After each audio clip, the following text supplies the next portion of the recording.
Notre réunion d'aujourd'hui n'est pas ouverte au public, monsieur. Un compte-rendu en sera donc publié avec le rapport. Monsieur Christian Flech, me confirmez-vous que vous avez donné votre accord pour que cette audition fasse l'objet d'une captation vidéo? Je vous le confirme. Et pour que cet enregistrement soit éventuellement, par la suite, accessible sur le site du Sénat? Je vous le confirme également. Je précise à votre attention que notre commission d'enquête, monsieur, s'est constituée à l'initiative de monsieur Jacques Mézard, qui est aussi le rapporteur de la commission. Je vais maintenant, et conformément à la procédure applicable aux commissions d'enquête, vous demander de prêter serment, en vous rappelant, pour la forme, qu'un faux témoignage devant notre commission est passible des peines prévues aux articles 434-13, 14 et 15 du Code pénal. Monsieur Christian Flech, prêtez serment de dire toute la vérité, rien que la vérité. Levez la main droite et dites « je jure ». Je le jure. Ainsi que vous en avez été informé, monsieur, notre audition est prévue pour durer 45 minutes. Je vous invite donc à prononcer un court exposé introductif. Puis mon collègue Jacques Mézard et les sénateurs membres de la commission ici présents vous poseront quelques questions. Monsieur, je vous laisse volontiers la parole. Donc, je vous remercie de m'accueillir aujourd'hui pour avoir une information directe sur l'école de décodage biologique d'Aix-en-Provence, sachant le précieux de votre temps. Donc, cette école, elle existe depuis une vingtaine d'années. En 1993, donc, j'ai créé ce terme, décodage biologique. Et puis, l'adresse postale donc, est à mon domicile. Il n'y a pas à proprement parler de bâtiment, puisque je vais louer des salles pour faire les séminaires. L'école est donc à mon nom. Et les stagiaires donc, sont informés soit par mon site internet ou encore par les conférences ou les livres que j'ai pu publier ou encore le bouche à oreille. Donc les stagiaires sont uniquement des adultes. En général, ils ont autour de 45 ans. C'est tout public. Il y a des gens qui sont du domaine médical, mais pas uniquement. Le tarif pour une journée de formation est de 100 €. Mais avec des tarifs préférentiels selon les difficultés qui peuvent rencontrer ces personnes. Les stages démarrent en général à 9 h, terminent à 18 h, et puis les gens retournent chez eux. La formation peut s'échelonner sur 4 années. Il y a environ une quinzaine de journées de formation par an, échelonnées sur les week-ends, sur différents thèmes. Donc les élèves font une formation entre guillemets à la carte. C'est-à-dire qu'ils peuvent suivre les 4 années, ils peuvent suivre juste un week-end, ils peuvent prendre une année, ils peuvent aller sur un module ou sur un autre. Il n'y a pas à proprement parler de formation continue, comme pour l'ostéopathie, par exemple, hein, puisque ce sont des thèmes, des modules qui peuvent intéresser les uns et ne pas intéresser les autres. Je propose également des validations de compétences pour ceux qui le demandent, mais ce n'est pas le plus grand nombre. Que dire d'autre? Voilà, donc une présentation succincte et brève de mon école. Merci. Je vais passer la parole à notre rapporteur d'abord, M. Mézard, qui a probablement beaucoup de questions à vous poser.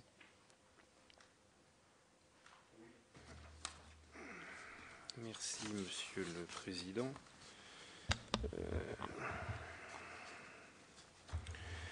Quelle est la relation de votre enseignement avec la santé? Donc au démarrage, je suis infirmier et quand je travaillais de nuit, par exemple, eh bien, je me rendais compte qu'il y avait une pénurie dans la relation, dans l'écoute des patients. Donc je me suis rendu compte, par exemple, en tant qu'infirmier de nuit, quand je perdais du temps, entre guillemets, quand je passais plus de temps dans ma visite du soir à écouter les patients, eh bien, ils dormaient mieux, ils avaient moins besoin de somnifères, j'étais moins réveillé la nuit, entre guillemets. Donc, je me suis rendu compte très très tôt de l'importance de l'humain, de la relation, de l'écoute. Et donc, après, en tant qu'infirmier, donc j'avais pas vraiment le temps d'écouter tout le temps les patients. Donc, j'ai fait partie de l'aumônerie catholique des malades à Aix-en-Provence pour pouvoir prendre tout mon temps pour écouter les gens. Et là, j'ai commencé à être formé dans cette aumônerie à l'écoute rogérienne. Et petit à petit, j'ai appris des outils comme la PNL, par exemple, ou d'autres techniques de thérapie brève qui m'ont permis vraiment d'écouter de plus en plus intimement, je dirais, les malades, pour leur permettre de mieux vivre leur hospitalisation, de mieux accepter leur traitement, de pouvoir parler de leur peur sur le diagnostic, sur les chirurgies, et ainsi de pouvoir mieux traverser toutes ces expériences qui sont agressives, quoi. Quand on a une maladie, on peut être agressé par l'annonce d'un handicap ou d'autres choses. Donc, c'est venu vraiment précocement, en complément avec le travail du médecin et de la pharmacopée. Oui, mais vous venez de nous dire que c'est le recours à des thérapies brèves. Oui. Mais thérapie, ça veut dire soigner. Thérapie, ça peut vouloir dire accompagner, être présent. Non, monsieur, soyons précis sur les mots. Thérapie, ça veut dire soigner les gens. Voilà, oui. Vous considérez que vous soignez des patients, Oui, je pense que l'écoute est une forme de soin parmi tant d'autres, oui. L'écoute empathique est une forme de soin. Parce que dans votre site, sur la formation au décodage biologique, sur les bases du biodécodage, vous indiquez que ce décodage biologique est une nouvelle approche de la santé à visée pratique, s'intéressant sans exception à tous les symptômes physiques, angine, cancer, sclérose en plaques, diabète, allergie, psychique, dépression, phobie, obsession, qu'il s'appuie sur l'expérience de nombreux chercheurs et praticiens que vous citez, dont Philippe Lévy, et d'autres auteurs qui ont démontré que les maladies n'existent pas en tant que manifestation isolée d'une cause, mais qu'il peut s'agir de programmes biologiques chargés de sens. Tout à Donc fait. vous êtes totalement dans le domaine de la santé, donc. Oui, je suis dans le domaine de la santé. Je rencontre des malades essentiellement, bien sûr, que des malades, hein, bien sûr. Donc, mais vous pensez que vous avez le droit de soigner des malades? Pardon? Vous avez le droit de soigner des malades? De rencontrer des malades, je pense que j'ai le droit, oui. De toute façon, les gens ont une demande d'être vraiment rejoints dans leur souffrance, dans leurs besoins, oui. Et vous ne pensez pas que dire que votre système s'applique à tous les symptômes, c'est quand même assez... C'est-à-dire, le système, c'est l'écoute. L'écoute de la souffrance, l'écoute des émotions. Donc, il n'y a pas de limite. Ce que j'écoute, ce n'est pas la maladie, c'est le malade.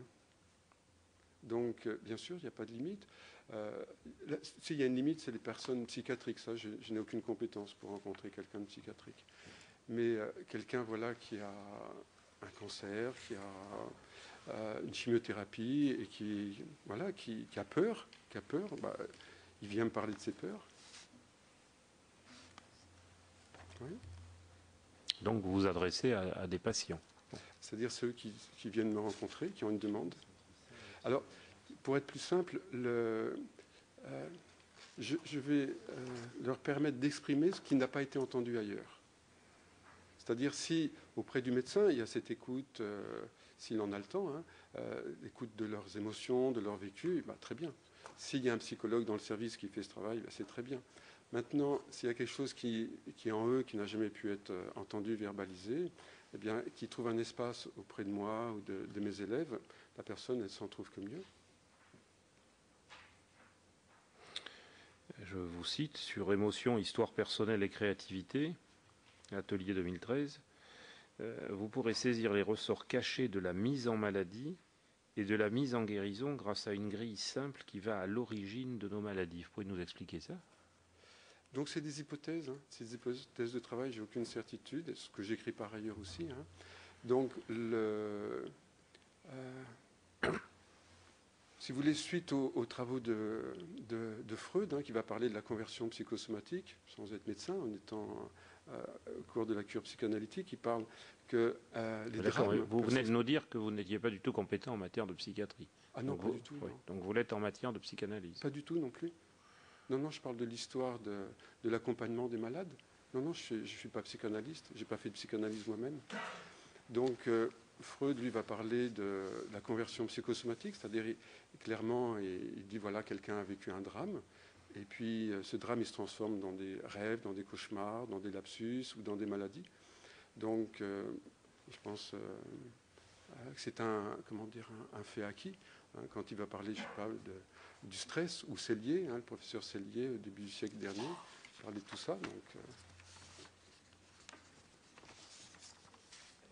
Donc voilà, l'hypothèse, c'est que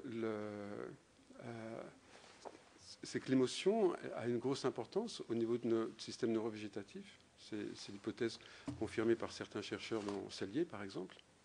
Et le fait que la personne, en complément à la médecine, en complément à la pharmacie et à toute l'allopathie, eh bien, ce soutien émotionnel peut permettre eh bien, à certains patients de mieux affronter la maladie et de mieux profiter du traitement médical. Par exemple, dans le site, je parle de M. Marc Fréchet, un psychologue clinicien parisien, un ami également, et qui travaillait à Villejuif en cancérologie pendant de nombreuses années.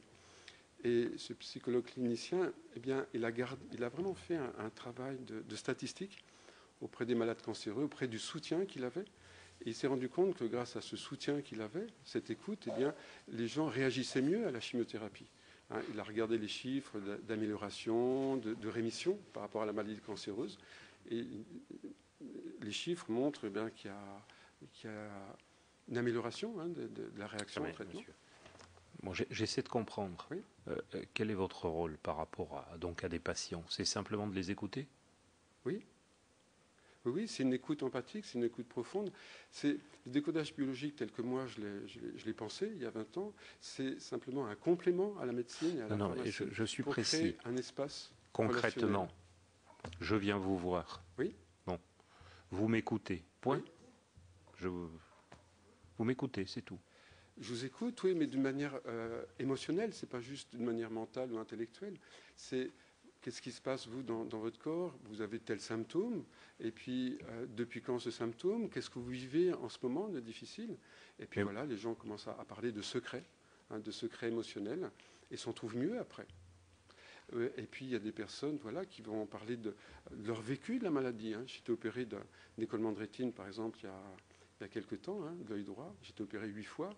Donc c'est pas drôle comme expérience d'être opéré 8 fois de l'œil droit. Et puis avec un chirurgien, puis j'en change, etc. Enfin, tout ce vécu-là. J'ai pas fait de décodage biologique ce jour-là. Hein. Dès que j'ai vu un voile noir, j'ai couru à l'hôpital. Et puis voilà, je fais confiance à la médecine, mais avec la nécessité de téléphoner à des amis, de leur dire, voilà, moi j'ai peur d'être handicapé. Et voilà, je m'en suis trouvé que mieux. Donc il y a à la fois le vécu avant la maladie, le vécu de la maladie et le vécu du traitement. Les gens parlent vous de les ça. écoutez, mais vous ne leur dites rien alors. C'est en eux que se trouvent les réponses, c'est pas en moi.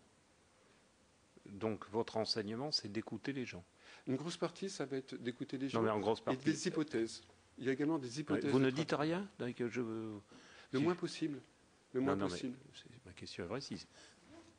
Non, les personnes viennent. Alors, premièrement, je vais leur demander, bien sûr, s'ils ont un traitement, s'ils suivent un médecin. Deuxièmement, quel est exactement leur symptôme? Quel est, troisièmement, leur vécu du symptôme? Et quel est leur vécu avant? Mon hypothèse de travail, c'est aussi, avant leurs symptômes, qu'est-ce qui se passe? Qu'est-ce qu'ils vivent dans leur couple, dans leur famille, etc. Quelle est la chose dont ils ont pas pu parler? Et une hypothèse, mais que j'impose vraiment à personne, c'est que justement, quelque chose qui a été douloureux, pénible, dont parle Freud ou Lacan, Jung et tous les autres, eh bien, il y a un vécu douloureux qui peut se somatiser. Hein, c'est pas de moi, c'est Freud, hein, qui peut se psychosomatiser. Donc, en écoutant ça, eh bien, parfois, il y a vraiment une potentialisation, encore une fois, de leur traitement. Donc, ça je veut fais dire une quoi, grosse partie des permettez, c'est quoi une potentialisation de leur traitement? Ils se sentent mieux. C'est-à-dire que, si je prends les travaux de Marc Fréchet, par exemple, ce qui nous intéresse, c'est vous. C'est pas les auteurs que nombre d'intervenants nous citent. C'est vous. Voilà. C'est quoi la potentialisation du traitement? Par exemple, je donne des cours au Costa Rica. Voilà une jeune femme de 44 ans qui vient, qui est dépressive, qui est proche de... Vraiment, qui en a marre, qui veut se suicider parce qu'elle a une douleur au genou depuis 18 ans. Elle a été opérée par un chirurgien qui a fait tout ce qu'il a pu. Elle est judoka, elle est sportive. Et puis, elle a des douleurs. Ça fait 18 ans qu'elle a des douleurs, qu'elle boite. Donc elle vient et je l'écoute dans son vécu de l'opération. Bon, non seulement ça, et puis au bout d'un moment, elle me dit voilà, ma relation au chirurgien, vraiment la colère, parce que vraiment j'attendais à ne plus souffrir, ça me fait penser à la colère que j'ai par rapport à ma mère. C'est la même colère. Ok. Bon, elle parle de ça. Apparemment, ça n'a aucun lien, sauf l'émotion. Bon, je l'écoute pendant 45 minutes et je lui propose une visualisation. Donc c'est vrai que je suis actif. Ce n'est pas que de l'écoute passive ou rogerienne. Hein. J'ai une formation rogerienne qui est l'écoute empathique, mais là, il y a un moment d'écoute active où je lui propose d'une visualisation de son genou, vraiment de le regarder. C'est des protocoles que je propose. Et donc, elle visualise son genou, et puis là, il y a des scènes de son enfance avec sa mère qui reviennent. Bon. Spontanément, naturellement, je n'induis pas. Hein. Je mets, si vous voulez, l'idée, c'est de faire quelque chose de nouveau et de différent, pour un résultat différent. Il s'avère qu'elle n'a plus de douleur, qu'elle s'est remise à faire du vélo, qu'elle n'a plus de dépression, et ça a duré 45 minutes. Donc, je suis ravi pour elle. Je suis ravi pour elle. Donc, maintenant, savoir pourquoi ça marchait, comment ça marchait, j'en sais rien. J'en sais rien, je ne suis pas un scientifique. Vous ne pensez pas que c'est quand même par rapport à la santé quelque chose qui est plutôt dangereux, non? Bah, elle vous dira que non. Hein, je veux dire, si elle s'en trouve que mieux. Disons, ça fait 20 ans que je Alors, travaille. vous pensez que les maladies sont la conséquence de quoi, alors? Je n'ai aucune certitude. Si j'avais des certitudes, je serais, je sais pas, moi, je sais pas où je serais. Non, mais si vous vous bornez à écouter les gens et à n'avoir aucune certitude, c'est quand même un peu... Si vous vous bornez dans votre travail à écouter les gens, hein, pratiquement à ne rien dire et à n'avoir aucune certitude... Non, j'ai pas de certitude. La seule certitude que j'ai, c'est comment dire, c'est de faire quelque chose de nouveau peut donner un nouveau résultat. Donc, c'est quoi un programme biologique chargé de sens? Alors, un programme biologique chargé de sens. Alors, c'est dans une phrase plus large. Un programme biologique chargé de sens.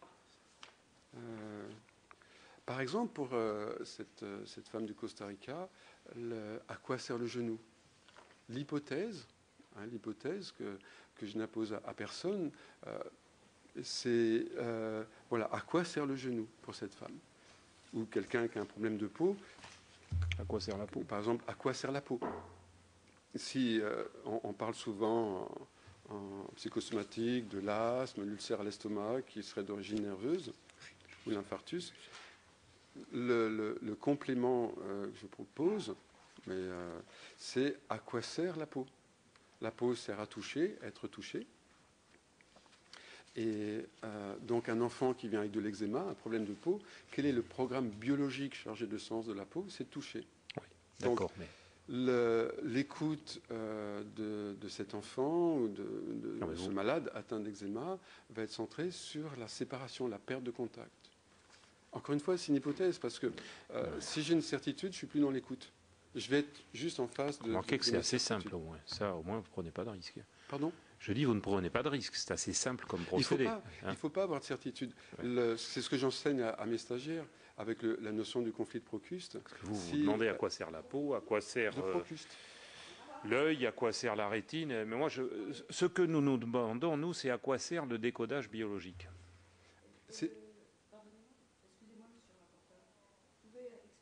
Ce qu'est le conflit de Procuste? Oui, Procuste était un dieu de la mythologie grecque, oui, avec le lit dans l'auberge, et qui avait la conviction, entre guillemets, eh bien, que tout le monde mesurait 1,70 m. Oui. Donc les gens qui venaient, il les droguait, il les mettait dans le lit, ceux qui étaient plus grands, il coupait les pieds, ceux qui étaient plus petits, il les allongeait avec des élastiques. Donc, pendant mes cours, je vais parler du conflit de Procuste comme étant... l'attitude de mauvais thérapeutes qui vont vouloir faire rentrer les malades dans leurs croyances. C'est-à-dire que, comme l'eczéma, si par exemple j'ai la croyance que l'eczéma vient d'un conflit de séparation, eh bien, je vais vouloir faire rentrer le malade dans mon lit. C'est-à-dire que je vais chercher dans sa vie les conflits de séparation pour conforter ma croyance. Donc c'est une façon d'imposer aux patients nos propres croyances plutôt qu'aller dans son territoire, dans ce que c'est pour lui la peau, par exemple. Donc il y a un protocole que j'ai inventé qui s'appelle Dans ma culture. Et dans ce protocole, pour corriger ce problème-là de Procuste, eh bien, je fais parler la personne sur la peau. Qu'est-ce que ça représente la peau? Qu'est-ce que ça représente le genou? Et c'est en cela où je n'ai pas de certitude, très sincèrement. Vous avez bien quand même des certitudes, parce que moi, je lis ce qu'il y a sur vos documents. Hein, ça, c'est une certitude. Toute maladie démarre en un instant suite à un biochoc, que l'on appelle un conflit déclenchant, car il déclenche, réveille une histoire conflictuelle passée ou conflit programmant. Ça, c'est une certitude, c'est ce que vous écrivez. C'est présenté avec les accents d'une certitude, mais je n'impose pas. Non, mais monsieur, il ne faut pas tourner autour du pot. Il faut être clair. Ça, c'est une certitude. Vous indiquez aux gens que vous recevez, c'est sur vos documents, que toute maladie démarre suite à un biochoc, à un conflit déclenchant, réveillant une histoire conflictuelle passée ou conflit programmant. Vous voyez bien quel est l'objet de la question, c'est qu'il y en a d'autres qui disent ça. Hein. Il y en a d'autres qui disent ça, je pense en particulier à la méthode Amer, qui part à l'origine de cela. C'est-à-dire que toute maladie découle de cette espèce de pseudo-choc ou de ce conflit. Oui. Non, mais ça, c'est une affirmation, c'est une certitude. Ça a des accents de la certitude, mais excusez-moi d'insister, mais que je n'impose à personne. Mais je ne vous parle pas d'imposer, c'est ce que vous pensez et c'est ce que, quand même, vous pratiquez. Hein, puisque, ne serait-ce que les questions, l'histoire que vous venez de nous relater par rapport au genou, est quand même la déclinaison de cela. Oui, mais bon. Comment dire? Or, il y a l'usage. Or, nous connaissons les dérives découlant de ce type de raisonnement. Bon. Alors, je sais bien, parce que là aussi, soyons tout à fait clairs, que vous êtes particulièrement prudent, et quand on va sur le site du décodage biologique, l'importante mise au point à propos du décodage biologique, vous faites bien attention de dire que vous n'avez rien à voir, par exemple, avec le docteur Amer, avec le docteur Sabat, etc. Mais enfin, l'origine, le raisonnement part en tout cas des mêmes constatations. Il y a des points communs dans le contenu, mais pas dans le fond ni la forme, pour moi, ni dans l'esprit.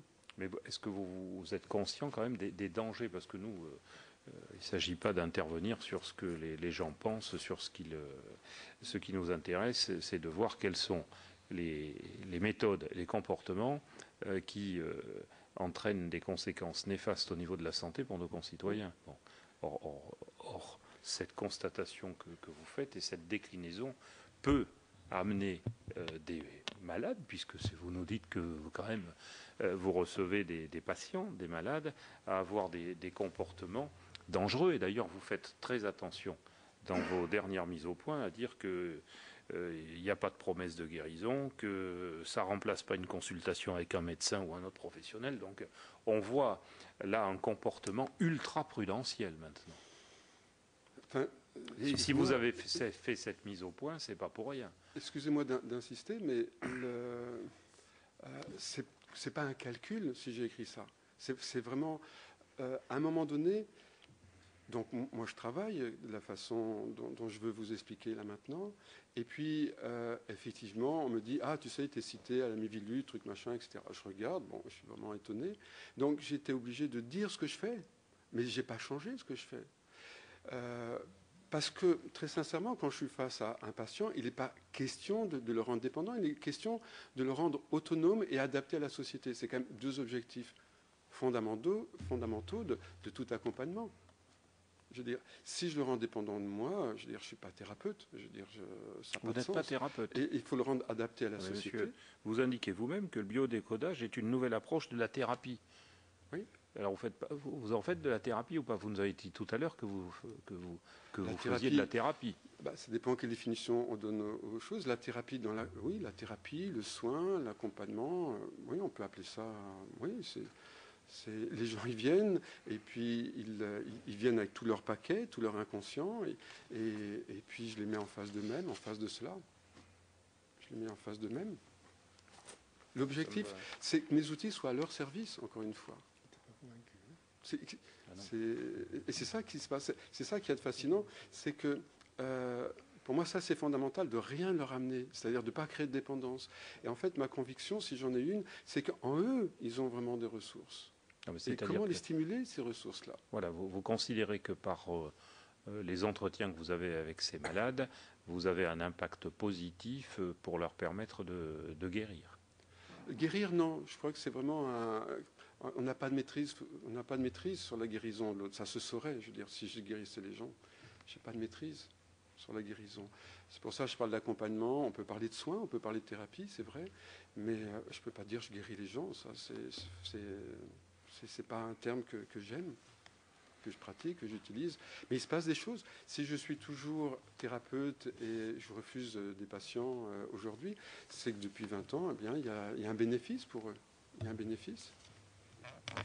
Pourquoi? Parce qu'il y a vraiment cette demande. De la même façon qu'il y a malheureusement un désert au niveau des médecins, il en manque en France et dans le monde, eh bien, de la même façon, il y a un désert dans cette écoute spécifique. Dans l'écoute d'une manière générale. Hein.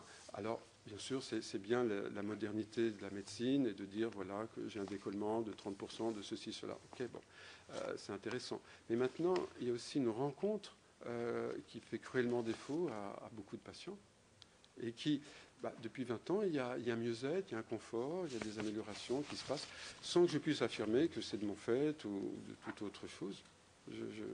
Qui peut affirmer ça? Dans tous les cas, ça produit du bénéfice. Ça produit du bénéfice. Qui peut l'affirmer? Mais enfin, il y a quand même des thérapies dites conventionnelles pour lesquelles on peut affirmer de manière certaine qu'elles permettent de guérir nos concitoyens. C'est quand même une différence fondamentale. Moi, je ne dis pas je guéris, alors je ne sais pas, je ne comprends pas très bien. Justement, enfin, si vous ne comprenez pas, on ne comprend vraisemblablement pas les mêmes choses. Madame de Roche va essayer de nous aider à comprendre. Non, parce que moi, je suis un peu aussi dans l'obscurité par rapport à ce que vous dites. Décodage biologique, si on s'en réfère à votre site, par exemple, vous dites les maladies des seins n'ont pas le même sens. En fonction du côté touché, il peut s'agir de la conséquence d'un conflit avec les enfants ou avec les ascendants. Alors, je me place face à une patiente qui a un cancer du sein. Alors, en fonction du côté sein droit, ce sera les enfants, sein gauche, l'ascendant, ou peut-être l'inverse. En quoi le fait de donner ça comme substrat, comme fondement de la survenue du cancer, en quoi ça peut guérir? Parce qu'à ce moment-là, le cancer est là, il faut bien le traiter par les moyens classiques que peuvent être soit la chirurgie, radiothérapie, voire chimiothérapie, en fonction du stade. En quoi ça peut guérir puisque le cancer est là? Et s'il s'agit d'un conflit, tant que le conflit n'est pas résolu, en quoi ça peut améliorer l'accompagnement du traitement? Vous voyez ce que je veux dire?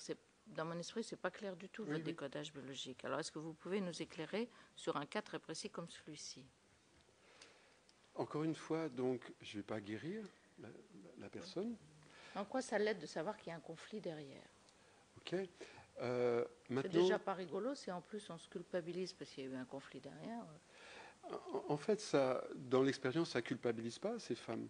Hein, si je rencontre une femme, effectivement, qui a une pathologie du sein gauche et qui connecte avec un drame humain par rapport à l'enfant, si réellement c'est son histoire, c'est son vécu, enfin, elle va pouvoir lâcher quelque chose. Donc, encore une fois, je suis pour la chimiothérapie, je suis pour tous ces traitements-là. Il s'agit pas, je ne fais pas de médecine douce, je ne fais pas de médecine complémentaire, je ne fais pas de médecine alternative, parce que je ne fais pas de médecine. Je fais un ensemble de techniques complémentaires. Donc, et donc, cette femme-là, je ne vais pas lui apporter quelque chose, je vais lui retirer quelque chose.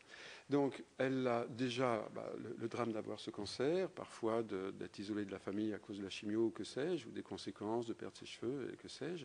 Donc, dans mon expérience depuis 20 ans, effectivement, ce que j'ai observé jusqu'à ce jour, avec les patientes qui sont venues, qui étaient droitières, qui avaient une pathologie du sein gauche, eh bien, elles ont des points communs. quelle est la fonction du sein, selon si c'est la glande du sein, si c'est les canaux du sein, si c'est le cadran supéro-externe, supéro-interne, si c'est le côté interne, inférieur ou interne supérieur. Il y a des ressentis différents. C'est une hypothèse qui, jusqu'à aujourd'hui, s'est confirmée. Demain, peut-être je rencontrerai une femme, ça va être autre chose. Réellement, c'est comme ça que j'évolue et que j'apprends. Parce que, en permanence, je ne sais pas. J'ai une somme d'expérience qui n'est pas devant, mais qui est sur le côté. Et puis, je me sers de cette expérience, et de ce qui se passe dans la consultation vient enrichir ça. C'est pour ça. Et donc, cette femme qui vient pour une pathologie du sein gauche, pour autant, déjà qu'elle vienne, elle a l'idée que ça l'intéresse, mon travail, et qu'elle a envie d'explorer en complément des émotions qui se passent à l'intérieur. Et qu'est-ce qui se passe? Eh bien, quand elle peut pleurer, c'est pas trouver le conflit, je suis complètement d'accord avec vous, il ne s'agit pas juste de prendre conscience du conflit. Mais, encore une fois, moi je suis plus ericksonien que hamérien, puisque je trouve le docteur Hammer dangereux à plus d'un titre. Et c'est pour ça que je ne le vois plus depuis plus de 13 ans maintenant, et qu'il y a beaucoup de choses qu'il dit que je trouve dangereuses et que j'ai éliminées depuis longtemps. Donc je suis plus ericksonien, et qui dit que tout changement thérapeutique dans la psychothérapie est un changement de structure de l'expérience. C'est pour ça que j'ai écrit un de mes livres sur les croyances et thérapie. Qu'est-ce qui fait que cette femme a une difficulté, par exemple, avec son enfant, pour autant que ça lui parle, pour autant qu'elle réagisse émotionnellement, intérieurement et pas mentalement, en référence avec le conflit de Procuste dont j'ai parlé brièvement, pour autant que ça génère quelque chose, comme cette jeune patiente qui avait un problème de genou au Costa Rica, eh bien, qu'est-ce qui fait que le conflit est un conflit? Il y a beaucoup de femmes qui peuvent avoir des problèmes avec leur enfant sans avoir de pathologie du sein gauche. Donc, c'est là où ça devient plus psychothérapeutique, plus subtil, pour trouver comment elle s'y prend pour que cela devienne vraiment un conflit. Et quand on travaille sur cette structure-là de l'expérience reste la même, mais elle n'a plus l'émotion conflictuelle par rapport à ça. Je ne sais pas qu'est-ce que je pourrais donner comme exemple concret, mais j'ai essayé d'être simple, je ne sais pas si c'est le cas. Madame Génisson. Oui, on vous remercie d'essayer d'être simple, mais pour nous, c'est compliqué néanmoins à comprendre. Vous avez une formation d'infirmier, donc vous avez quand même une relation forte avec l'enseignement des thérapies en matière de santé. Alors, moi, je voudrais d'abord pourquoi vous avez appelé votre technique décodage biologique et pas plutôt décodage physiologique, par exemple. Deuxièmement, ce qui pourrait, selon ce que vous nous avez indiqué, peut-être aussi avoir sens. Deuxièmement, je voulais savoir si vous continuiez à exercer votre profession d'infirmier en tant que tel. Et puis troisièmement, si vous voulez, autant on peut vous suivre, et je crois qu'on ne peut que vous suivre quand vous indiquez que la relation humaine du professionnel de santé avec toute personne malade est tout à fait essentielle et peut effectivement, y compris d'ailleurs sans doute, mieux faire accepter les conduites thérapeutiques, diagnostics thérapeutiques et autres. Autant quand vous formalisez vos théories, alors effectivement avec beaucoup de prudence d'ailleurs, parce que à chaque fois que vous les formalisez, vous dites toujours ce ne sont que des hypothèses. Mais en même temps, vous formalisez, semble-t-il, de façon empirique, me semble-t-il, des théories qui vont quand même très loin, parce qu'effectivement, il y a le sein gauche est conflit avec les enfants, le sein droit, je ne sais pas d'ailleurs, c'est pas indiqué, conflit avec les ascendants,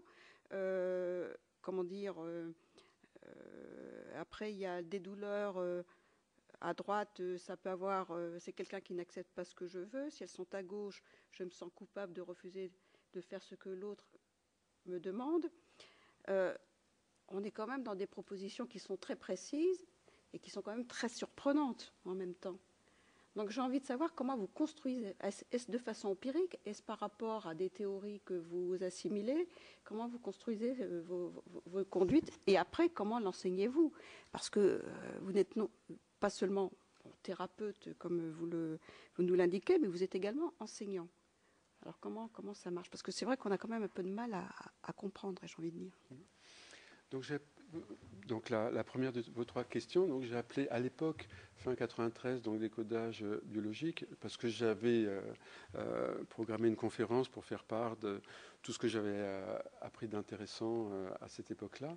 Et puis, ce qui m'intéressait, c'est justement l'originalité de s'appuyer sur la biologie. Par exemple, nous venons de parler du sein. Eh bien, si une patiente a une mastose, une pathologie du sein, à quoi sert le sein, biologiquement parlant, et non pas psychologiquement ou symboliquement? Il sert à... Oui, physiologiquement. J'aurais pu appeler ça décodage physiologique, c'est vrai. C'est vrai. C'est vrai que c'est assez proche. Hein. C'est tout à fait juste. Deuxièmement, donc je n'exerce plus comme infirmier depuis 1995. Et troisièmement, c'est effectivement de manière empirique, et puis, encore une fois, sur la fonction de l'organe. Comment dire, les phrases que vous venez de prononcer, je ne les reconnais pas. Je ne sais pas si elles sont sur mon site, mais quand vous avez parlé du côté gauche, la culpabilité, etc., pour moi, c'est des thèmes plus psychologiques que biologiques, donc je ne les reconnais pas. Je ne sais pas d'où viennent ces phrases, peut-être que je les ai écrites, mais je ne les reconnais pas en tous les cas. Pardon ? Ce que citait Madame de Roche, notre collègue, vous le reconnaissiez, sur la pathologie du cancer, que ce soit à droite ou à gauche, et Oui, selon, ça, oui. et alors avec les ascendants ou avec l'enfant, ça vous le reconnaissez. Oui, oui, oui, oui. Mais Oui. comprenez bien que pour un néophyte, quelqu'un qui Oui. n'est pas dans votre logique, c'est quand même très surprenant Oui. que d'entendre cela. Que vous disiez qu'à un moment donné, un conflit avec la famille Oui. a pu provoquer, peut-être intérioriser une aggravation de la pathologie, ça semble déjà très surprenant, mais que vous puissiez aller plus loin en disant, si c'est à droite, c'est l'enfant, si Oui. c'est à gauche, ce sont les ascendants. Permettez-nous d'exprimer quand même beaucoup d'interrogations par rapport à ces affirmations. Bien sûr. Donc ça, c'est un point sans doute important. Je voudrais répondre, mais monsieur qui n'est plus là, où il y a la... J'insiste encore dans ce que j'ai voulu dire, et je voudrais encore le redire une troisième fois. Il y a ce que l'on croit et, et ce qu'on en fait de nos croyances. Donc c'est vrai que j'ai des hypothèses, les gens viennent et puis voilà, et on partage autour de ça, et puis soit ils sont satisfaits, on continue, soit ils ne le sont pas, ils s'en vont, que ce soit les patients et autres. Mais pour moi, la problématique, ici, je voudrais le dire devant vous, c'est... je n'impose à personne cela. Je n'impose à personne. J'ai des hypothèses de travail qui sont, voilà, la vessie, les cystites sont reliées à ceci, l'os est relié à cela. Mais si la personne me dit non, je ne suis pas d'accord, ok, très bien. Ou si j'entends d'autres choses, c'est très bien parce que je continue d'apprendre des choses. Donc ça, pour moi, c'est important. Et je voudrais vraiment insister là-dessus. Maintenant, d'avoir des hypothèses, comme on entend dans certaines religions ou ailleurs, des hypothèses que la vie, c'est ceci ou cela, c'est très bien, c'est parfois farfelu, mais dans la mesure où personne n'est obligé de croire ceci ou cela, ma foi, pourquoi pas? Donc je voudrais vraiment, encore une fois, insister entre la pensée et le fait d'imposer ses propres pensées.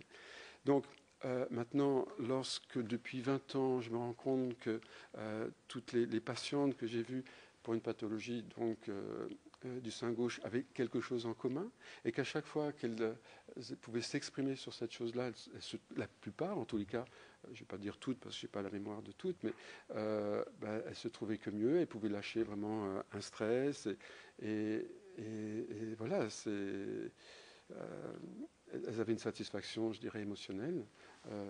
Voilà ce que je peux dire. Donc, je vais m'appuyer premièrement donc, sur la biologie pour répondre peut-être plus simplement et plus directement à quoi sert le sein. Et deuxièmement, sur la symbolique. Hein, si je référence par exemple à des patients que j'ai accompagnés pour des problèmes de côlon, la fonction du côlon, donc, ça va gérer les crasses, les choses sales.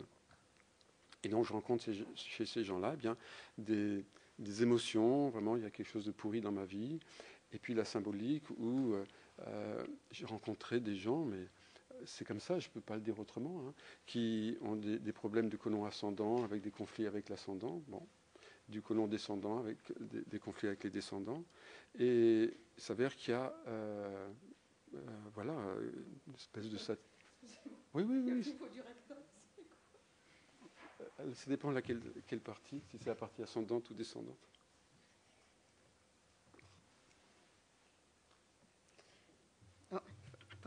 Oui. Mais, excusez-moi, mais il y a quand même une distorsion entre votre construction empirique de votre, de ce que vous proposez comme technique, et en même temps le fait que vous indiquiez, mais finalement ce ne sont que des hypothèses, et j'ai raison ou tort, c'est toujours.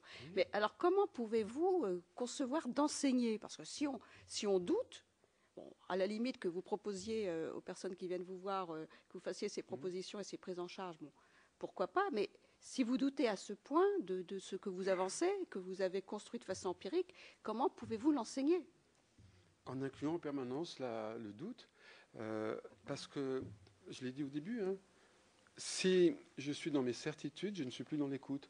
Et c'est pour cette raison que très tôt, je me suis désolidarisé de Hammer qui parle de lois biologiques et de certitudes, et je le trouve vraiment dangereux, et je pourrais donner des détails, ou de Sabat qui a formé après moi, hein, je ne suis pas une sous-école de Sabat, je suis formé début 94, lui après moi, et lui va parler de certitudes et de choses comme ça. Moi non, je ne parle pas de certitude, grand Dieu. Je n'ai pas besoin de certitude. Ce que je dis à mes élèves en permanence, vous n'avez pas besoin de certitude, vous avez besoin de relation. Donc il y a une grosse partie de la formation, c'est réellement rentrer en relation avec l'autre. Donc il va y avoir, des expériences, et qui peuvent être utiles à certains patients. Mais par exemple, sur les acouphènes, j'avais certaines expériences, et puis j'ai rencontré une patiente, eh bien, elle, c'était tout autre chose. Bon, elle a suivi ses traitements médicaux, elle a guéri de ses acouphènes très rapidement, mais c'était autre chose que ce que j'ai enseigné jusqu'à la rencontre avec cette patiente pour acouphènes. C'était autre chose, donc elle n'a plus d'acouphènes pendant la consultation que nous avons eue ensemble, donc je suis ravi pour elle. Mais j'ai appris quelque chose avec cette patiente. Alors, je ne sais pas quelle impression ça donne, mais les élèves, eux, ils sont OK avec ça. Je leur donne des informations, mais en permanence, je leur dis, mais comme le protocole dans ma culture, dans ma famille, hein, que j'ai commencé à citer précédemment, qu'est-ce que le sein, qu'est-ce que ça représente pour vous? Eh bien, il y a une femme, ça ne représente pas les enfants, mais ça représente la séduction. C'est appeler l'homme. Donc, on ne va pas chercher des histoires avec les enfants, hein, parce que pour cette femme, c'est esthétique, par exemple. Donc, c'est elle qui a raison. Voilà. Madame Lipiez. Excusez-moi, c'est juste un petit détail. Vous dites que vous n'exercez plus comme infirmier. Pourquoi? Parce que votre nouveau métier ou votre nouvelle occupation vous permet d'avoir de gagner suffisamment votre vie, ou vous occupe suffisamment, ou parce que vous pensez qu'il est impossible de mener à la fois d'avoir une pratique infirmière conforme au décodage biologique, ou est-ce parce que vous avez eu des ennuis avec vos employeurs, voire avec le Conseil de l'ordre? Dans l'époque, il ne devait pas y avoir déjà de Conseil de l'ordre des infirmiers, mais disons avec vos employeurs ou les médecins qui vous envoyaient des patients parce qu'ils n'appréciaient pas votre façon d'envisager votre métier d'infirmier? Non, j'ai pas eu de problème ni avec les médecins ni les employeurs quand j'étais infirmier. J'ai arrêté en 95, donc j'étais infirmier libéral à ce moment-là. Donc je travaillais avec des médecins de campagne et ça se passait très bien, avec les patients en campagne aussi. Donc, et puis j'étais rapidement débordé en fait de consultations, donc je n'ai plus fait que ça. Et puis après, j'ai voulu transmettre. Donc j'avais une douzaine d'élèves. La formation était sur 3 jours. Et puis après, ça a été sur 6 jours, maintenant c'est sur 4 ans. J'ai 4 professeurs, j'exerce sur 4 continents, j'ai écrit 21 livres, donc là, j'ai plus vraiment le temps d'être infirmier. Je pense que... Merci. Voilà, suffisamment d'informations pour nous faire notre idée sur le sujet. Je vous remercie également pour votre disponibilité. Merci beaucoup. Et bon retour sur Aix-en-Provence. Merci encore, infiniment. Ben oui. Vous prenez quel TGV, au fait, ce soir? Monsieur Flèche, quel TGV vous prenez? Quel TGV vous prenez ce soir? Non, je vais prendre l'avion. Ah, vous prenez l'avion. Sur Marseille, à la Marignane? Je suis à Marignane, oui, vous connaissez... Ah, je suis d'Avignon. Ah oui, vous êtes... Ok, mais moi je prends le TGV, mais après vous. Bonne soirée et bon retour. Merci encore.